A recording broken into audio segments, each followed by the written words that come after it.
ప్రజావాణి కార్యక్రమంలో వచ్చిన ప్రతి దరఖాస్తును క్షుణ్ణంగా పరిశీలించి పరిష్కరించే దిశగా సంబంధిత అధికారుల సమన్వయంతో చర్యలు తీసుకోవడం జరుగుతుందని జిల్లా కలెక్టర్ కుమార్ దీపక్ అన్నారు.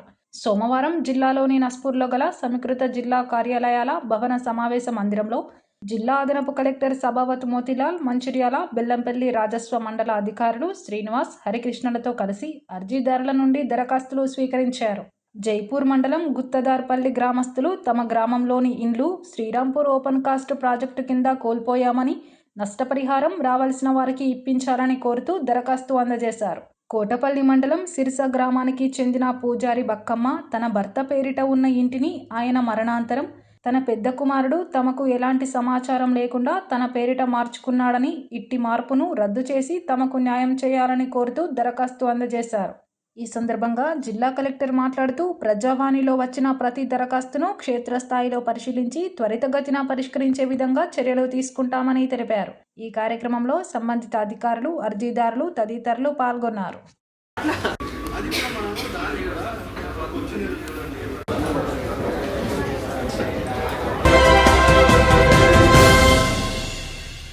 అంగన్వాడీల సమస్యలు పరిష్కరించాలని అంగన్వాడీ టీచర్లు, ఆయాలు ఆందోళన బాట పట్టారు. ఐసీడీఎస్లను నిర్వీర్యం చేసే పీఎం శ్రీ మొబైల్ అంగన్వాడీ సెంటర్లను రద్దు చేయాలని డిమాండ్ చేస్తూ మంచిర్యాల జిల్లా నస్పూర్ సమీకృత కలెక్టరేట్ కార్యాలయం ముందు 48 గంటల ధర్నా చేపట్టారు. అనంతరం వంటవార్పు చేసి తమ నిరసన వ్యక్తం చేశారు. ఈ సందర్భంగా వారు మాట్లాడుతూ వేతనాలు ప్రతి నెల 1వ తేదీలోపే చెల్లించే విధంగా చర్యలు చేపట్టాలని కోరారు. అంగన్వాడీ టీచర్లు, ఆయాలకు కోర్టు తీర్పు అనుగుణంగా గ్రాడ్యుటీ పెంచాలని డిమాండ్ చేశారు. కాంగ్రెస్ ప్రభుత్వం ఎన్నికల సమయంలో ఇచ్చిన హామీ మేరకు అంగన్వాడీ టీచర్లకు 18,000 రూపాయల వేతనం చెల్లించే విధంగా చూడాలని ప్రభుత్వాన్ని డిమాండ్ చేశారు. అంగన్వాడీ టీచర్లకు, ఆయాలకు రిటైర్మెంట్ బెనిఫిట్స్ పెంచి పెన్షన్ సౌకర్యం కల్పించాలని డిమాండ్ చేశారు. లేని పక్షంలో తమ ఆందోళన ఉధృతం చేస్తామని హెచ్చరించారు. ఈ కార్యక్రమంలో జిల్లాలోని వివిధ మండలాలకు చెందిన అంగన్వాడీ టీచర్లు, ఆయాలు, సిఐటియు కార్మిక సంఘం నాయకులు తదితరులు పాల్గొన్నారు. అంగన్వాడీ ఉద్యోగుల సమస్యలను వెంటనే చేయాలి, రాష్ట్ర ప్రభుత్వం ఇచ్చినటువంటి హామీలను. నేను నా పేరు భానుమతి. మేము వచ్చేసి అంగన్వాడీ టీచర్లుగా 35 సంవత్సరాల నుంచి చేస్తున్నాము. మాకు కనీస వేతనము అనేది ఇప్పటి వరకు ఏ ప్రభుత్వం కూడా ఇస్తామంటుంది, కానీ ఏ ప్రభుత్వము ఇవ్వడం లేదు.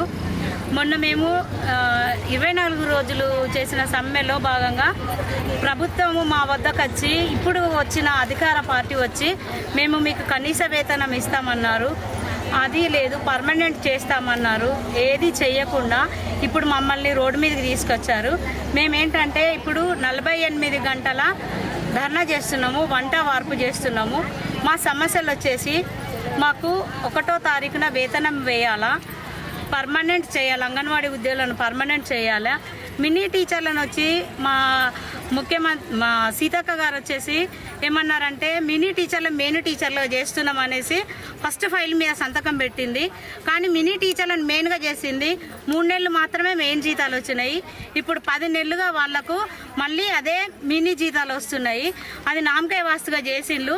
తక్షణమే మాకు 10 నెలలది జీతాలు వీళ్ళ మన మినీ వాళ్ళ విడుదల చేయాలి, మమ్మల్ని పర్మనెంట్ చేయాలి. గ్రాడ్యుటీ సుప్రీంకోర్టు ఇచ్చినటువంటి గ్రాడ్యుటీ వెంటనే ఇవ్వాలా. రిటైర్మెంట్ బెనిఫిట్స్ అనేసి అన్నారు.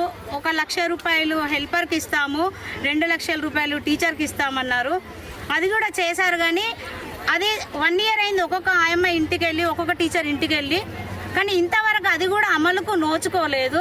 ప్రభుత్వం అయితే చాలా మొండిగా ఉన్నది.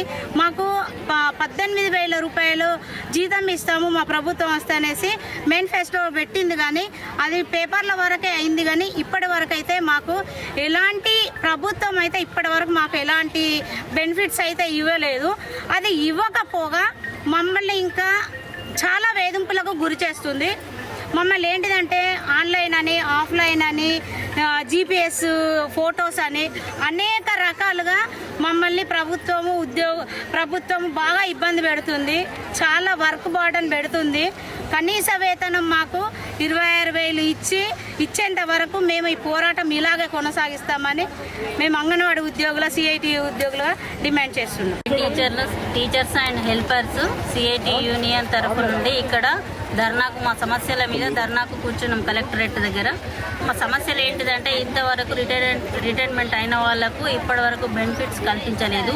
ఇంకొకటి మాకు జీతాలు కూడా చాలా తక్కువ జీతాలతోటే వెట్టి చాకరీ చేపించుకుంటున్నది గవర్నమెంట్. కాబట్టి మా శ్రమకు తగిన ఫలితాన్ని ఇవ్వాలని, మేము చేసే పనికి తగిన జీతభత్యాలు చెల్లించాలని డిమాండ్ చేస్తున్నాం. ఇంకోటి ఏంటంటే ఆన్లైన్ వర్క్ బాగా అవుతున్నది. సెల్లులలో రెండు యాప్లు పెడుతున్నారు. చదువు రాకుండా అప్పుడేదో ఇచ్చేసిండ్రు ఉద్యోగాలు, ఇప్పుడు అన్నీ ఇంగ్లీష్లో అన్ని యాప్లు పెట్టేసి అది చేయండి ఇది చేయండి అంటే చదువు రాని వాళ్ళు చాలా మంది ఉన్నారు, చాలా ఇబ్బందులు పడుతున్నారు. ఇంకా ఎప్పుడో 6-7 సంవత్సరాల క్రితం ఇచ్చిన సెల్లులు ఇంతవరకు సెల్లులు అన్నీ మొత్తం పాడైపోయినా కానీ మళ్ళీ కొత్త సెల్లులు ఇవ్వడం లేదు. జీబీ కూడా సరిపోతలేదు. దాన్ని బట్టి మమ్మల్ని పని ఒత్తిడి పెంచేసి అసలు సెల్లులు కూడా పని చేయకుండా మేము సొంత డబ్బులతోటి సెల్లులు కొనుక్కొని పెట్టాలంటే మాకు వచ్చే జీతమే 13,000 రూపాయలు. దాంట్లో 20,000 పెడితే కానీ వీళ్ళు ఇచ్చే యాప్లకు డౌన్లోడ్ కానీ యాప్స్ ఉన్నాయి. అట్లాంటప్పుడు మేము ఎక్కడి నుంచి డబ్బులు తీసుకురావాలి, మేము ఎట్లా బతకాలి?